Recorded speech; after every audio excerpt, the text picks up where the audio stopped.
మొన్న మన మనోహర్ గారి ఆధ్వర్యంలో విజయవాడలో జనసేన పార్టీ తరఫున ఒక మీటింగ్ పెడితే ఒక్క రోజులోనే 2000 మంది కార్యకర్తలు వచ్చారంటే కూటమి మీద ఎంత నిబద్ధత ఉందో ఒక్కసారి ఆలోచించుకోవాలి. మనం అందరం కూడా కలిసికట్టుగా ఆలపాటి రాజా గారిని గెలిపిస్తే చట్టసభల్లో పెద్దల సభల్లో ఆయన గొంతుని వినిపిస్తారు.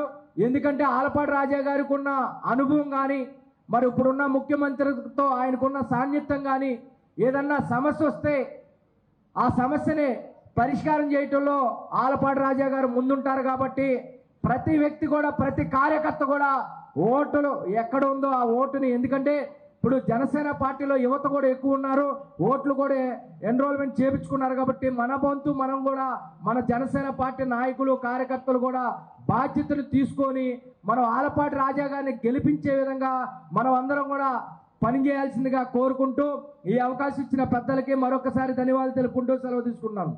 మీ మొదటి ప్రాధాన్యత ఓటు 1 అని అంకె వేసి నన్ను గెలిపించమని కోరుతా ఉన్నాను.